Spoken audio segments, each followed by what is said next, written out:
Hello बच्चों, मैं मनीष आनंद, the faculty of chemistry तो श्योर सक्सेस कोचिंग सेंटर के यूट्यूब चैनल में आप सभी का स्वागत करता हूँ। हम लोग 10th क्लास के चैप्टर कार्बन एवं उसके यौगिक यानी कार्बन एंड इट्स कंपाउंड के बारे में पढ़ रहे थे, स्टडी कर रहे थे। और हम लोगों ने पिछले क्लास में ध्रुवीय और अध्रुवीय यानी कि पोलर कोवैलेंट कंपाउंड और नॉन पोलर कोवैलेंट कंपाउंड के बारे में बात कर लिया था। अब हम लोग अपने अगले टॉपिक की ओर मूव करते हैं, जिसका नाम है सहसंयोजी यौगिक के गुण। सहसंयोजी यौगिक के गुण, properties of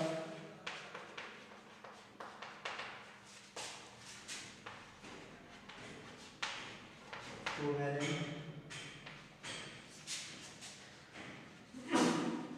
compound, properties of covalent compound.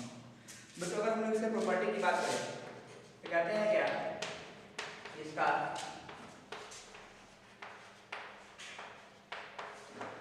क्वथनांक एवं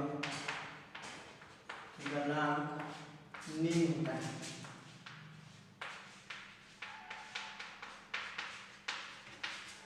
अगर हम लोग कोवैलेंट कंपाउंड के पहला प्रॉपर्टी के बारे में बात करें तो कहते हैं कि इसका क्वथनांक गलनांक क्या होगा, निम्न होगा। क्वथनांक गलनांक क्या होता है? क्वथनांक जिस पर कोई द्रव पदार्थ, जिस तापमान पर कोई द्रव पदार्थ गैस में परिवर्तित होता है उसे उस पदार्थ का क्वथनांक कहते हैं। और जब कोई ठोस पदार्थ जिस तापमान पर द्रव अवस्था में परिवर्तन होता है उसे उस पदार्थ का गलनांक कहते हैं। तो दोनों जो होगा क्वथनांक गलनांक जो होगा कोवैलेंट कंपाउंड का यानी कि सहसंयोजी यौगिक का, वो क्या होता है बच्चों? निम्न होता है। फिर कहते हैं क्या कि सहसंयोजी यौगिक जो है वो विद्युत का कुछ अलग होता है। सहसंयोजी यौगिक विद्युत का क्या होगा बच्चों?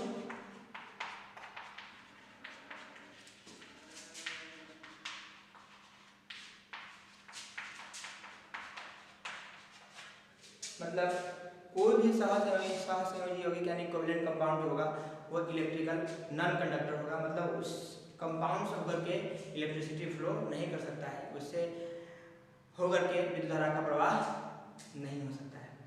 ठीक है। फिर हम लोग कहते हैं, अगर तीसरा नंबर इसके गुण की बात करते हैं तो कहते हैं क्या कि सहसंयोजी यौगिक जो है प्रायः द्रव एवं गैसीय अवस्था में पाया जाता है। द्रव एवं गैसीय अवस्था में पाया जाता है। मतलब वो दो प्रकार के स्टेट में पाया जाएगा, एक लिक्विड और गैस। जनरली सहसंयोजी यौगिक यानी कि कोवैलेंट कंपाउंड जो है वो सॉलिड स्टेट में पाया नहीं जाता है, वो ठोस अवस्था में पाया नहीं जाता है। फिर अगर चौथा यानी कि फोर्थ प्रॉपर्टी के बारे में बात करें तो कहते हैं कि ये ध्रुवीय एवं अध्रुवीय, ध्रुवीय एवं अध्रुवीय होते हैं। और ध्रुवीय क्या होता है, अध्रुवीय क्या होता है, हम लोगों ने पिछले सेशन में बात कर लिया था, पिछले लेक्चर में बात कर लिया था। बच्चों ये चार जो है मुख्य सहसंयोजी यौगिक का गुण है। अब हम लोग अपने अगले टॉपिक की ओर मूव करते हैं, जिसका नाम है अपरूपता।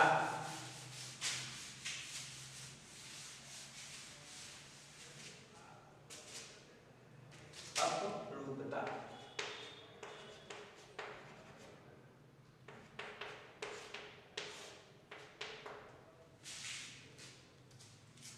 तो बच्चों अपरूपता क्या है?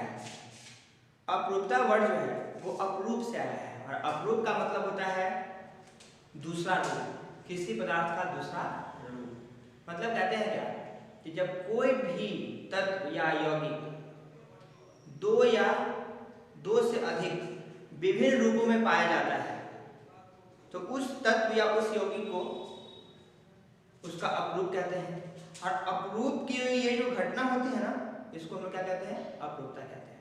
कहते हैं कि जब कोई तत्व या यौगिक दो या दो से अधिक विभिन्न रूपों में पाया जाता है तो उसे अपरूप कहते हैं।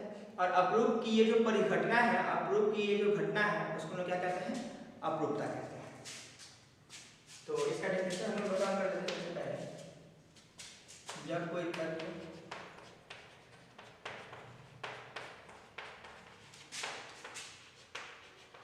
अथवा यौगिक दो या दो से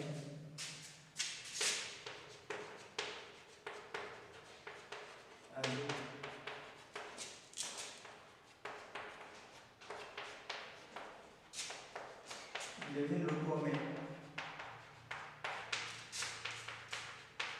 पाया जाता है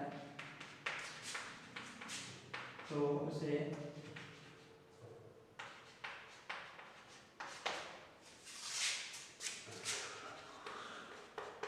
अपरूप कहते हैं। और अपरूप की ये परिघटना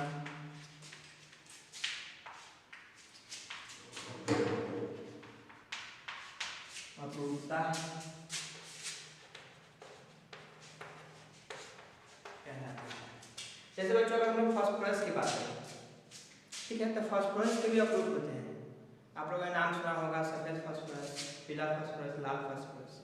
तो फास्फोरस जो है 2000 विभिन्न रूपों में पाया जा रहा है। तो है तो एक्चुअली फास्फोरस ही, लेकिन उसका अलग अलग रूप है, जैसे सफेद फास्फोरस, पीला फास्फोरस और लाल फास्फोरस। तो फास्फोरस की ये सारे क्या होंगे, अपरूप होंगे। लेकिन हम लोग का चैप्टर है कार्बन एवं उसके यौगिक, तो हम लोग यहाँ जो अपरूपता या अपरूप की जो बात कर रहे हैं वो हम लोग कार्बन के अपरूप के बारे में बात करेंगे, ठीक है। तो हम लोग पढ़ने जा रहे हैं कार्बन के अपरूप।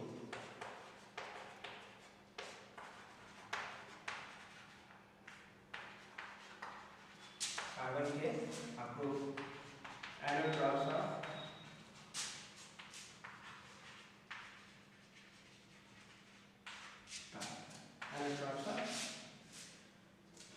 कार्बन। तो कार्बन के जो है बच्चों मुख्य रूप से दो अपरूप होते हैं, एक हीरा और दूसरा ग्रेफाइट, जिसको हम लोग डायमंड कहते हैं हीरा को, और ग्रेफाइट ग्रेफाइट ही बोलते हैं। एक और तीसरा अपरूप है, मुख्य रूप से दो अपरूप है, तीसरा अपरूप भी है, जिसको हम लोग फुलेरिन कहते हैं।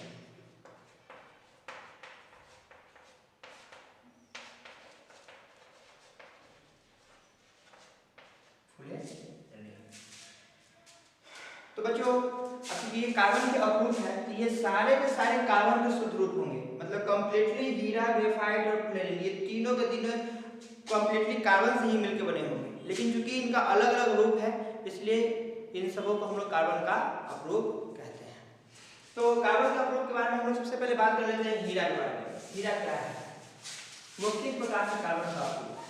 तो सीधी सी बात है, किस प्रकार से कार्बन का अपरूप है, अगर कोई अगर आपसे सवाल करे तो आप सीधा सा जवाब देंगे, क्योंकि पूर्ण रूपेण वो कार्बन से मिलकर बना होता है, इसलिए हम लोग हीरा को कार्बन का अपरूप कहते हैं। तो बात करते हैं हीरा।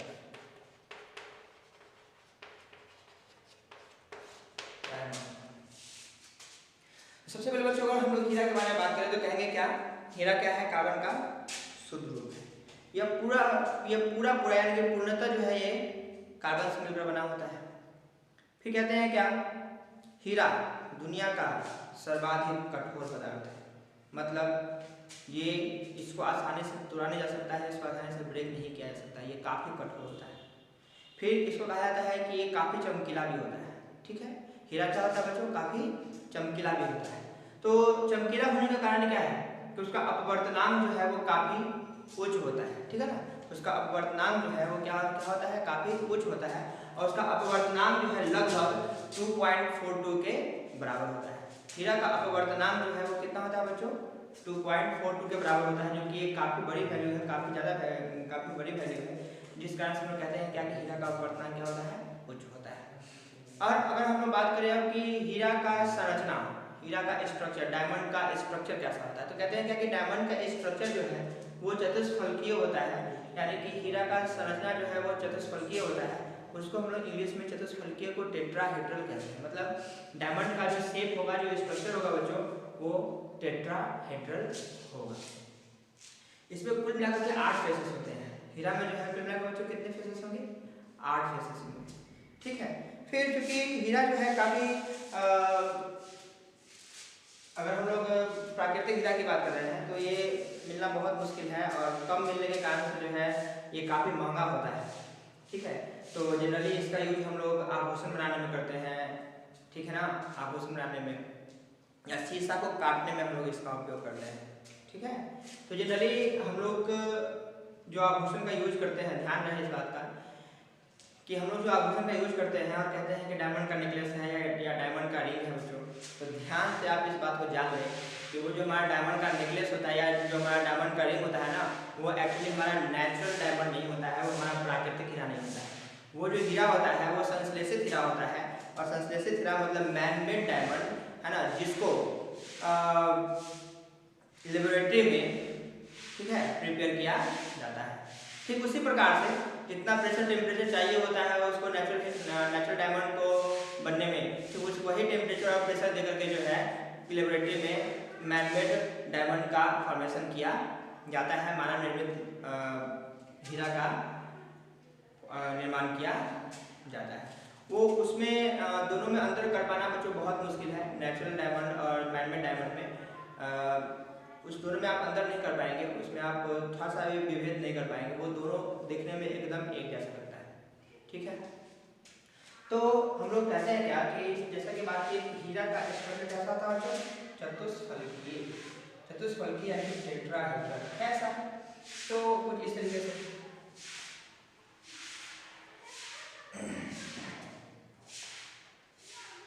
एक कार्बन परमाणु जो है, एक कार्बन परमाणु से कुल मिलाकर के 4 कार्बन परमाणु जो है वो हीरे की संरचना में एक दूसरे के साथ जुड़ा हुआ होता है।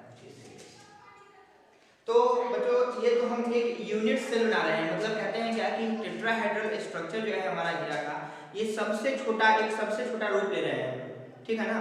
तो उस सबसे छोटा रूप को ही हम लोग कह रहे हैं क्या कि इसका संरचना चतुष्फलकीय होता है, टेट्राहेड्रल होता है। लेकिन ऐसा नहीं है कि कोई लैटिस होगा, कोई बड़ा सा बहुत सारा मतलब एक बड़ा सा हीरा होगा तो उसका स्ट्रक्चर कुछ अलग होगा, ऐसा कुछ नहीं है। सबका स्ट्रक्चर जो है वो आपको टेट्राहेड्रल शेप में ही आएगा। तो कहते हैं क्या कि हीरे की संरचना में, हीरे की जो चतुष्फलकीय संरचना होती है उसमें प्रत्येक कार्बन परमाणु जो है अन्य 4 प्रकार के कार्बन परमाणुओं के साथ क्या होते हैं? जुड़े हुए होते हैं। हीरे की चतुष्फलकीय संरचना में प्रत्येक कार्बन परमाणु जो है वो अन्य 4 कार्बन परमाणु से क्या होते हैं? जुड़े हुए होते हैं। तो ध्यान रहे, जैसा कि हम लोग जानते हैं कि कार्बन की संरचना 4 होती है, कार्बन का वैलेंस इलेक्ट्रॉन 4 होता है, कार्बन की वैलेंसी 4 होती है, तो वो मैक्सिमम 4 बॉन्ड का फॉर्मेशन कर पाएगा बच्चों। अब और क्योंकि हम ये कह रहे हैं कि प्रत्येक हीरे की संरचना में प्रत्येक कार्बन परमाणु अन्य 4 कार्बन परमाणु के साथ एकल आबंध के साथ क्या होगा? जुड़ा हुआ होगा।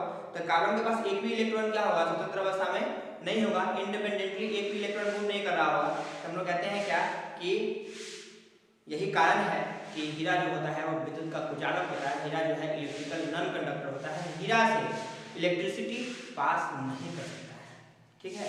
तो अगर आपसे कोई पूछे कि हाँ हीरा क्यों नॉन कंडक्टर होता है, तो लोग कहेंगे क्या कि हीरे की संरचना चतुष्फलकीय होती है, और हीरे की संरचना चतुष्फलकीय होने के कारण, ठीक है ना, हीरे की संरचना चतुष्फलकीय होने के कारण उसमें प्रत्येक कार्बन परमाणु जो होता है वो अन्य 4 कार्बन परमाणु के साथ क्या होता है? जुड़ा हुआ होता है, और अन्य 4 कार्बन परमाणु से जुड़े होने के कारण से जो है किसी भी कार्बन का एक भी इलेक्ट्रॉन स्वतंत्र अवस्था में पाया नहीं जाता है। और एक भी इलेक्ट्रॉन चूंकि स्वतंत्र अवस्था में नहीं पाया जाता है तो हम लोग कहेंगे कि इलेक्ट्रॉन का मूवमेंट नहीं होगा, चार्ज का मूवमेंट नहीं होगा। और हम लोग जानते हैं कि जब किसी प्रकार का चार्ज का मूवमेंट नहीं होगा तो वो जो सब्सटेंस होगा वो इलेक्ट्रिकल नॉन कंडक्टर होगा, वो विद्युत का कुचालक होगा।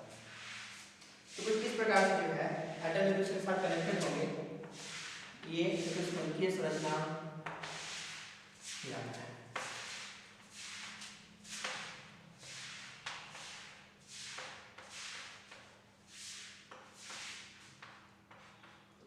बच्चों ये जो चतुष्फलकीय संरचना होती है ना, उसका बॉन्ड एंगल जो है, यानी कि दो आबंध के बीच का कोण जो है, एंगल जो है वो 109 डिग्री 28 मिनट का है। ठीक है, 109 डिग्री 28 मिनट या और 109.5 डिग्री का, यानी कि प्रत्येक बॉन्ड के बीच का जो एंगल है वो 109 डिग्री कितना होगा, 5 मिनट, सॉरी 109 डिग्री 109.5 डिग्री के बराबर होगा। यानी प्रत्येक आबंध जो है एक दूसरे के साथ जो कोण बनाएगा वो कितना होगा, 109.5 डिग्री। ठीक है, तो ये था हमारा हीरा। ठीक है ना, ये कार्बन का अनअवरोध रूप है। ठीक है, हम लोग जहाँ भी है कार्बन ही है, तो ये कार्बन का शुद्धतम रूप है, इसलिए हम लोग हीरा को कार्बन का अपरूप कहते हैं। बच्चों, हम लोग अपने टॉपिक पर बढ़ते हैं, जिसका नाम है ग्रेफाइट।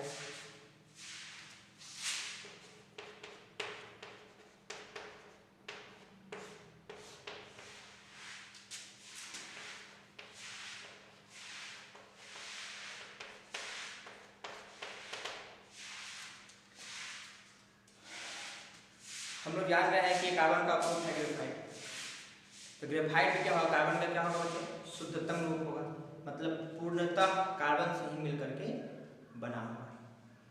तो हम लोग कहते हैं क्या कि ये ग्रेफाइट जो है वो फिसलनशील होता है, मतलब जब आप ग्रेफाइट को छुएंगे तो ऐसा लगेगा जैसे आपका हाथ जो है वो फिसल रहा है। तो अगर आपके दिमाग में ऐसा कुछ आ रहा है कि ग्रेफाइट कैसा होता है, कैसे समझेंगे कि फिसलनशील होता है, तो आप लोग पेंसिल का यूज करते होंगे या कभी किए होंगे। पेंसिल का जो नीब होता है बच्चों, वो ग्रेफाइट का ही बना होता है। ठीक है ना, पेंसिल का जो नीब होता है वो क्या, ग्रेफाइट का ही बना होता है। तो जब आप पेंसिल के नीब को छुएंगे, यानी पेंसिल का जो नोकी होता है उसको आप छुएंगे, तो आपको वो फिसलनशील समझ में आएगा।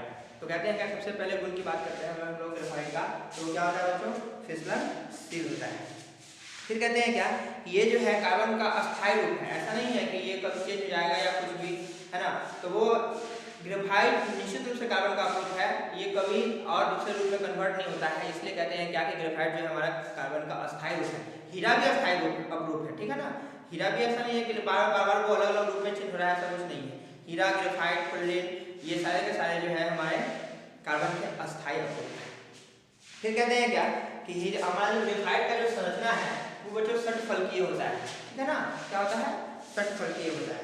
ठीक है, इसमें प्रत्येक कार्बन परमाणु जो है अन्य 3 कार्बन परमाणु के साथ जो है जुड़ा हुआ होता है। अब ध्यान रहे कि एक कार्बन का संयोजकता 4 होता है, वैलेंसी 4 होती है, और उसका वैलेंस इलेक्ट्रॉन जो होता है वो 4 होता है, यानी कि हम लोग वैलेंसी के बेसिस पे कहें तो कार्बन 4 बॉन्ड का फॉर्मेशन कर सकता है। लेकिन ग्रेफाइट की संरचना में हम लोग क्या कह रहे हैं कि प्रत्येक कार्बन परमाणु जो है वो 3 अन्य कार्बन परमाणु के साथ क्या होगा बच्चों, जुड़ा हुआ रहेगा। अब 3 अन्य कार्बन परमाणु से जुड़ा हुआ रहेगा तो कार्बन का एक इलेक्ट्रॉन तो स्वतंत्र अवस्था में बचा रह जाएगा। तो उस एक इलेक्ट्रॉन के स्वतंत्र अवस्था में रहने के कारण ग्रेफाइट कहते हैं क्या कि विद्युत का सुचालक होता है, वो इलेक्ट्रिकल कंडक्टर होता है, मतलब उससे इलेक्ट्रिसिटी पास करेगा। अगर भरोसा ना हो तो आप पेंसिल के ग्रेफाइट को बाहर निकाल ले और आप कहीं पर भी जो हमारा सॉकेट होता है उसमें आप इंजेक्ट करके देखें, अगर आपके शरीर में करंट मारा तो निश्चित रूप से वो इलेक्ट्रिकल कंडक्टर होगा, नहीं मारेगा तो इलेक्ट्रिकल नॉन कंडक्टर होगा, लेकिन निश्चित रूप से मारेगा। ठीक है ना, क्योंकि वहाँ पर मोवेबल चार्ज के रूप में इलेक्ट्रॉन मौजूद होता है, और हम जानते हैं कि अगर चार्ज का मूवमेंट हो रहा है तो निश्चित रूप से करंट का भी मूवमेंट होगा। तो कहते हैं क्या कि हमारा जो ग्रेफाइट का जो संरचना है वो षटफलकीय है। उसमें फिर से मैं बोल रहा हूँ कि ग्रेफाइट की जो संरचना है वो षटफलकीय है, और उसमें प्रत्येक कार्बन परमाणु जो है अन्य 3 कार्बन परमाणु के साथ क्या होता है बच्चों, जुड़ा हुआ रहता है। तो कहते हैं क्या कि अगर हम लोग इसके संरचना की बात करें, ग्रेफाइट के संरचना की बात करें हम लोग कि कैसा होता है ग्रेफाइट का संरचना, देखने योग्य है बच्चों, षटफलकीय कैसा होता है संरचना देखें हम।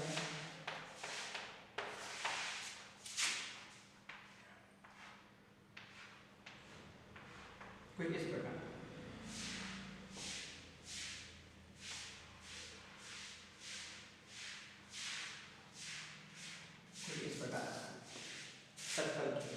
इतना ही कुछ नहीं जाएगा, ये बहुत सारा, क्योंकि लैटिस होता है ना कुछ, ये जाल कितना बड़ा है, जाल कितना, तो बहुत सारा है। इस तरीके से स्ट्रक्चर हम इसका कंस्ट्रक्ट कर सकते हैं, बना सकते हैं।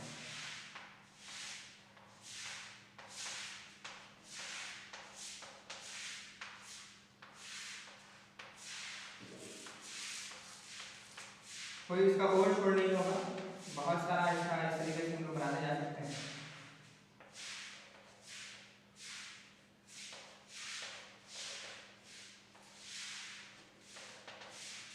कुछ इस तरीके से। अब क्या दिख रहा है, क्या प्रत्येक कार्बन परमाणु जो है अन्य 3 कार्बन परमाणु से क्या जुड़ा हुआ है इस तरीके से।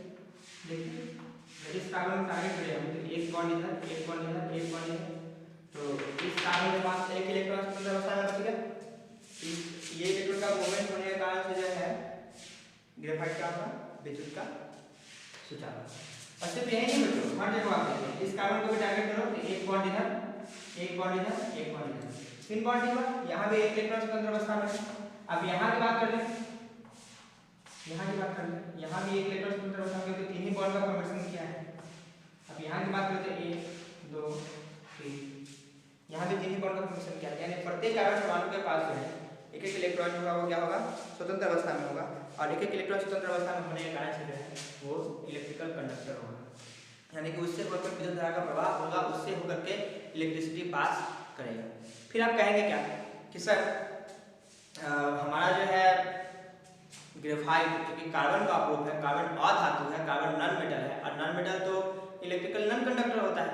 लेकिन ध्यान रहे बच्चों, इलेक्ट्रिकल कंडक्टर नॉन कंडक्टर जो है वो इलेक्ट्रॉन नंबर ऑफ इलेक्ट्रॉन के बेसिस पे डिपेंड करता है, सॉरी नंबर ऑफ इलेक्ट्रॉन पे डिपेंड करता है कि इलेक्ट्रॉन इंडिपेंडेंटली इलेक्ट्रॉन स्वतंत्र अवस्था में है या नहीं, ठीक है ना। अगर इलेक्ट्रॉन स्वतंत्र अवस्था में है तो वो निश्चित रूप से इलेक्ट्रिकल कंडक्टर होगा, और अगर वो इलेक्ट्रॉन स्वतंत्र अवस्था में नहीं है तो वो इलेक्ट्रिकल नॉन कंडक्टर होगा। तो हमारा डायमंड था वो कार्बन स्पिन का बना हुआ था, तो वो हमारा विद्युत का कुचालक था, इलेक्ट्रिकल नॉन कंडक्टर था। तो वहां पे एक भी इलेक्ट्रॉन स्वतंत्र अवस्था में नहीं था, एक भी इलेक्ट्रॉन स्वतंत्र अवस्था में नहीं था, जिस कारण से वो इलेक्ट्रिकल नॉन कंडक्टर था, जिस कारण से वो विद्युत का कुचालक था। लेकिन यहाँ पर चूंकि इलेक्ट्रॉन स्वतंत्र अवस्था में है, जिस कारण से जो है ग्रेफाइट हमारा क्या होगा